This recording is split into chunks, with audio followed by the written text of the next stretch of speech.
talk about a pitch deck. What is a pitch deck? What is the difference between a pitch deck of a pre-seed or seed startup or startup round A and round B? What are the slides that should be in pitch deck, and what are the common mistakes?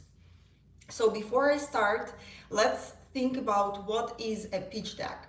A pitch deck is a presentation that you create to explain a potential investor why he or she should invest in your startup.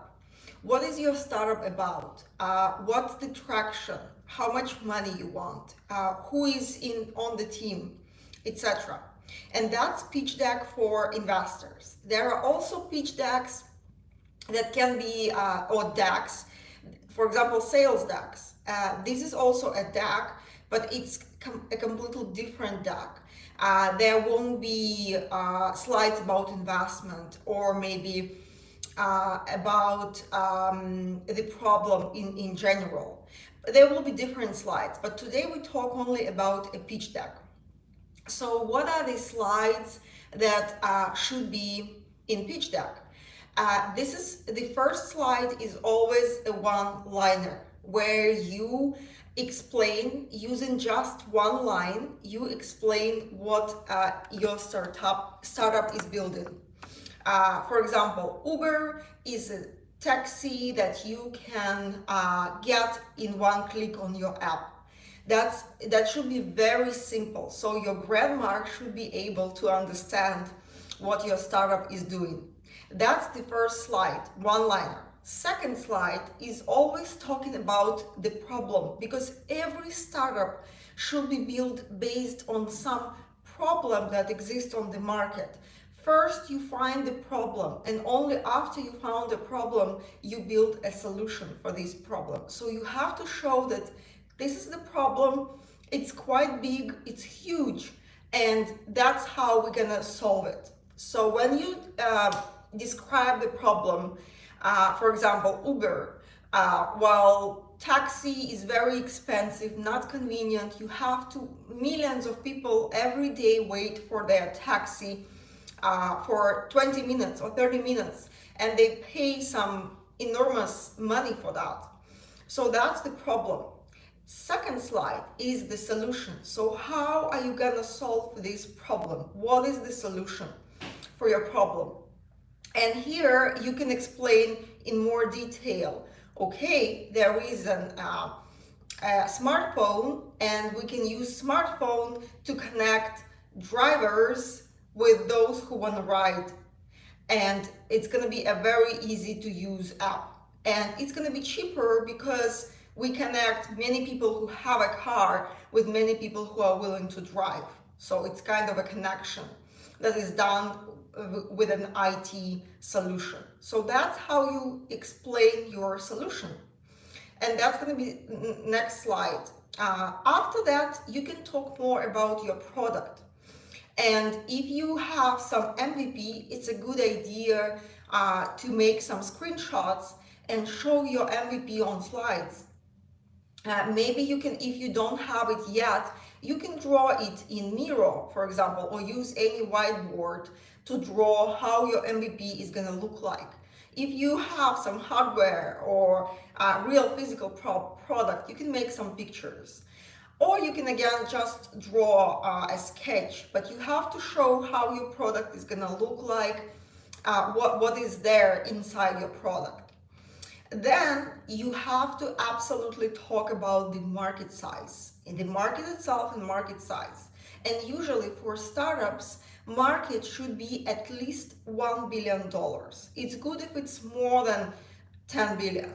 Because remember, I already talked on my channel that venture investors are always looking for huge markets because they need to make 5, 10, 15, 20x on their investment.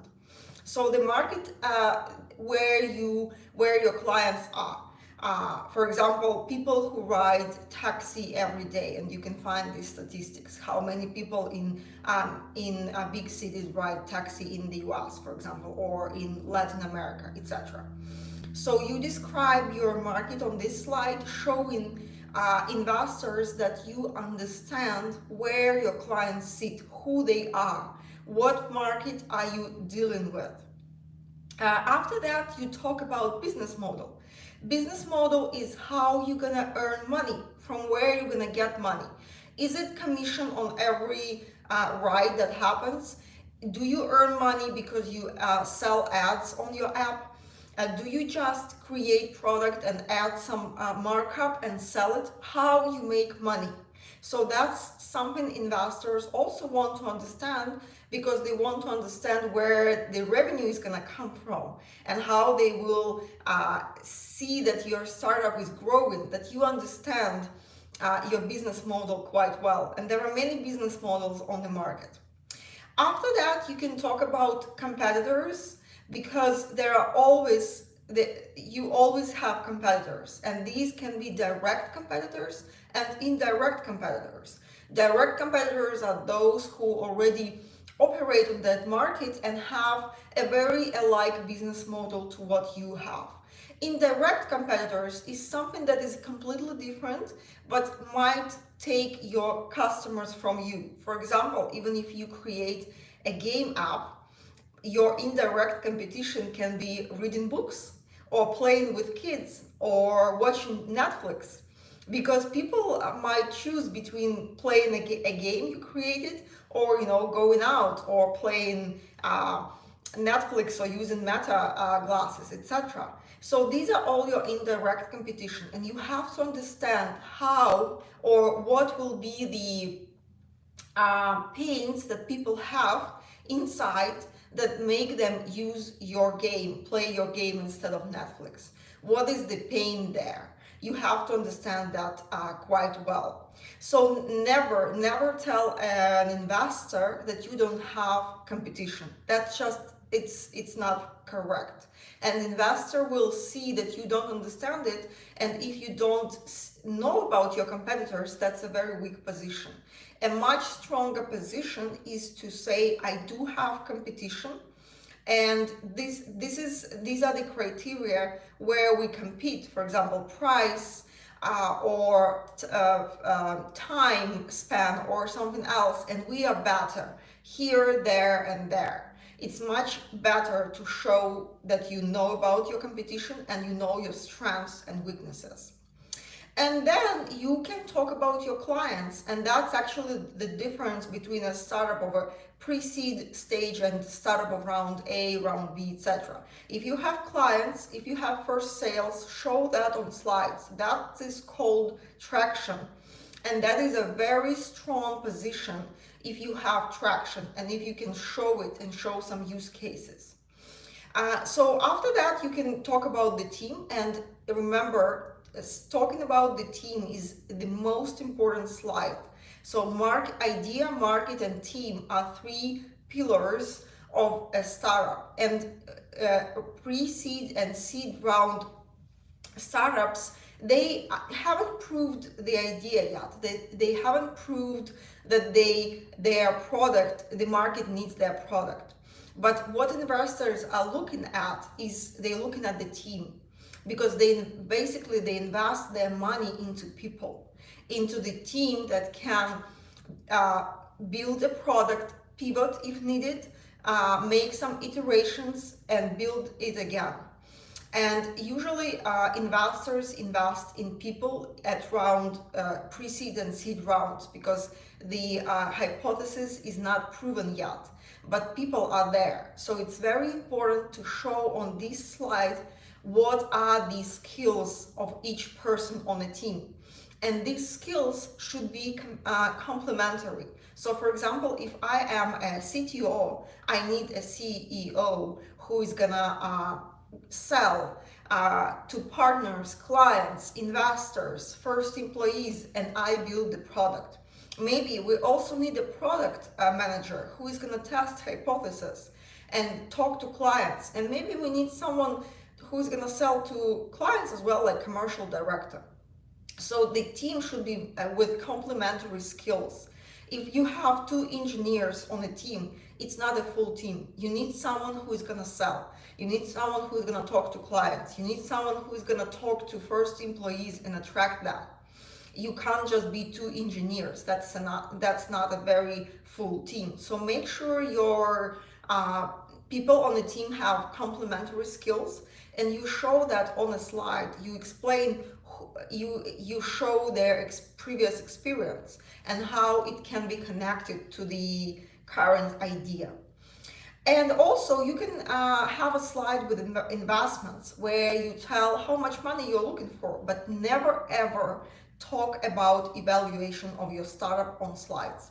You only talk about how much money you are looking for. The rest is discussed internally with investors. That's not information that should be open on the market, your evaluation, because it can change quickly.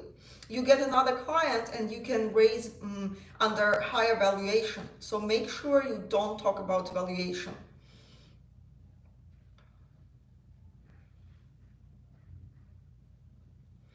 Well, big tech, that's a good question.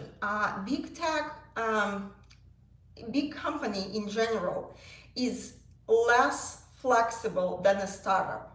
And even if they have more resources, and they do, it takes them much more time to test hypotheses and launch something.